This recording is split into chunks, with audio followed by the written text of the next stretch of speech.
అంటే బ్రో చెప్తున్నా కదా, నాగార్జున వైఫ్ పేరు అమలా, బ్లాక్ బస్టర్ ఇచ్చాడు శేఖర్ కమలా కమలా. అట్లుంది, అంత బాగుంది బ్రో. షాప్ లో దొరుకుతాయి చిప్స్, కొత్తగా ఉన్నాయి నాగార్జున లుక్స్. నేను శేఖర్ కమలా గారికి తక్కువ అంచనేసుకుని వచ్చా, సో నన్ను ఒంగు పెట్టాడు. ఇప్పుడే కుబేరా చూసి వచ్చానన్న. మూవీ టైటిల్కి తగ్గట్టు ప్రొడ్యూసర్కి కుబేరుడయ్యే ఛాన్స్ అయితే లేదనిపిస్తుంది. ఎందుకు అంటే కమర్షియల్ సక్సెస్ అయితే కాదన్న మూవీ. అది ప్రొడ్యూసర్ గారు కూడా ముందే చెప్పారు. నేను జీరో ఎక్స్పెక్టేషన్స్తో ఉంటున్నాను, ఎక్స్పెక్టేషన్స్ ఉంటే మాత్రం మనం ఉండలేము, ఏళ్ళలేము ఇండస్ట్రీని అని. సో ఇలాంటి మంచి సినిమాలు తీసుకొస్తూనే ఉండండి, జనాలు దాన్ని మంచి సినిమా అని ఫీల్ అవుతారు. దానికి రావాల్సిన మంచి టాక్ అనేది వచ్చినప్పుడు వస్తుంది అంతే. శేఖర్ కమల గారు కూడా అదే చెప్పారు, 10 రోజుల తర్వాతనో నెల రోజుల తర్వాతనో దీన్ని మంచి సినిమా అనే కన్నా జనాలు యాక్సెప్ట్ చేస్తే బాగుండు అని. బట్ యాక్సెప్ట్ చేసే వాళ్ళు యాక్సెప్ట్ చేస్తారు, చేయలేని వాళ్ళు ఓ నెల రోజుల తర్వాత 6 నెలల తర్వాత ఓటీటీలో టీవీలో చూసి మంచి సినిమా అంటారు. నాకు పర్సనల్గా చెప్పాలంటే సినిమా చాలా బాగుంది, నాకు చాలా నచ్చింది. ఒక మంచి సినిమా చూసిన ఫీల్ వచ్చింది. ఆ మంచి సినిమా చూసి బయటకు వచ్చిన సాటిస్ఫాక్షన్ ఉంది. నేను కట్టిన డబ్బులకి అమ్మయ్య చాలా పోయి మంచి సినిమా చూశానన్న ఫీల్ అయితే నాకుంది. ఎందుకు అంటే శేఖర్ కమల గారు చిన్నప్పటి నుంచి ఆయన సినిమాలు చూస్తూనే పెరిగాము. ఆయన సినిమాల్లో ఒక మ్యాజిక్ ఉంటుంది, ఒక ఫీల్ ఉంటుంది. ఆ ఫీల్, ఆ మ్యాజిక్ అనేది ఈ సినిమాలో కూడా ఉంది. ఫస్ట్ ఆఫ్ ఆల్ ఆయనకి హ్యాట్స్ ఆఫ్. ఎందుకు అంటే ఒక మంచి లవ్ స్టోరీ, ఒక మంచి లైఫ్ స్టోరీ మనకి ఇస్తారు యూజువల్గా. అలాంటిది ఆయన జానర్లోంచి బయటకు వచ్చి ఒక మెసేజ్ ఓరియంటెడ్ మూవీతో, ఒక సోషల్ ఓరియంటెడ్ మూవీతో మనం ముందుకు వచ్చినప్పుడు జనాలు దాన్ని ఎలా తీసుకుంటారు అనే భయం లేకుండా దాన్ని తీశారు కదా, hats off. So screen play విషయానికి వస్తే బ్యూటిఫుల్ స్క్రీన్ ప్లే. డబ్బు అనేది మనిషిని ఎంత దిగజారేలా చేస్తుంది అనేది సినిమాలో ఒక చిన్న మెసేజ్. సో ధనుష్ గారు ఆ రోల్లో, ఆ బిచ్చగాడు రోల్లో జీవించేశారు. ఆయన గురించి ఏం చెప్పాలో అర్థం కావట్లేదు. ప్రతి సినిమాకి ప్రాణం పెట్టేస్తున్నారు. అంత స్టార్డమ్ ఉన్న హీరో ఒక బిచ్చగాడిలాగా చెత్త కుప్పలో, డంపింగ్ యార్డ్లలో తిరగడం అనేది మాటలు కాదు. సో ఆయన క్యారెక్టర్ ఆర్క్ అనేది స్టేజ్కి డెవలప్ చేసుకుంటూ వచ్చారు శేఖర్ కమల గారు.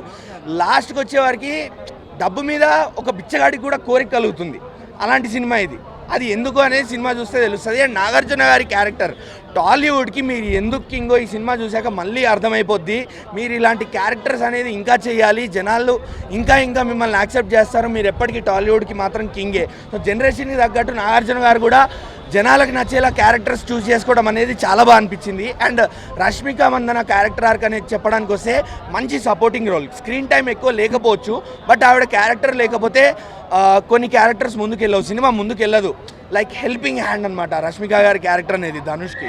సో అది లేకపోతే మాత్రం సినిమా ముందుకెళ్ళదు. So each and every character has its own importance. And DSP గారి మ్యూజిక్ సో సూదింగ్. అంటే ఆయన కొట్టే ఎవ్రీ మ్యూజిక్, ఎవ్రీ కమర్షియల్ మ్యూజిక్కి వేరేగా రొటీన్గా లేకుండా చాలా సింపుల్గా, భారీ భారీ ఎలివేషన్స్ లేకుండా, ఎక్కడ ఇది అనవసరం అనిపించకుండా చాలా మంచి మ్యూజిక్ ఇచ్చారు. సూదింగ్ అనిపించింది. సిచ్యువేషన్కి జనాలు కనెక్ట్ అయ్యేలా ఇచ్చారు ఆ బీజిఎం. సో ఓవరాల్గా మంచి సినిమా. నేనైతే 3.5 దాకా ఇస్తాను రేటింగ్. అంటే నేను ఈ టైప్ ఆఫ్ ఎక్స్పెక్ట్ చేసుకోవాలా, నేను ఎక్స్పెక్ట్ చేయలేదంతా ఇందులో చూపించాడు. సో నాకు మంచి బ్లాక్ బస్టర్ అయింది సినిమా.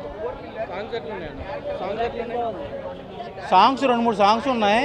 సో నేను సాంగ్స్కి నాకు అంత ఏం అనిపించలేదు, కానీ ఎమోషన్ ఫస్ట్ నుంచి లాస్ట్ దాకా కూడా మంచి ఎంటర్టైనింగ్ కూడా తీసుకెళ్ళాడు. వాళ్ళిద్దరూ ఆల్రెడీ యాక్టింగ్లో ప్రూవ్ అయిపోయారండి. సో వాళ్ళకి యాక్టింగ్ ఎవరు పేరు పెట్టాల్సిన అవసరం లేదు. లెంత్ ఎక్కువ ఎవరిది ఉందంటే ధనుష్ గారిదే ఉంది. సో ఓవరాల్గా చూసుకుంటే 500 కోట్ల పైన కలెక్ట్ చేస్తుంది ఈ సినిమా. నేను 5కి 4 ఇస్తా. ఫ్యామిలీ అంతా కూడా చూడాల్సిన సినిమా ఇది. అంటే నేను ఏమంటున్నానంటే శేఖర కమల గారు అంటే ఒక ఆయన సినిమా అంటే ఒక ఉండదు కదా, ఒక శైలి. సో నాకు ఇందులో అది ఎక్కడైనా తగ్గుద్దేమో అని చెప్పి చిన్న డిసప్పాయింట్మెంట్తో వచ్చా. సో నాకు ఎక్కడ కూడా డిసప్పాయింట్మెంట్ లేకుండా నేను ఏదైతే ఎక్స్పెక్ట్ చేశానో దానికి మించుంది సినిమా.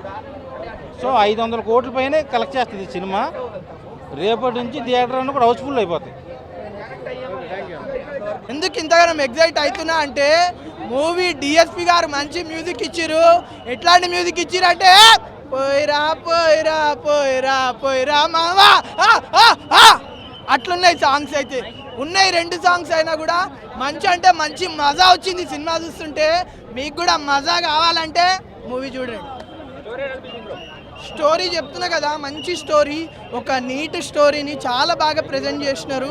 చాలా అంటే చాలా ఎంజాయ్ చేసిన నేనైతే మూవీ. సస్పెన్స్లు ఏమవుతుందో, నెక్స్ట్ సీన్ ఏమవుతుంది, నెక్స్ట్ సీన్ ఏమవుతుంది అనే ఒక ఫీలింగ్ కలిగించారు. నిజంగా హ్యాట్స్ ఆఫ్ డైరెక్టర్ గారికి అయితే. ఇద్దరికంటే నేను బాగా చేసిన.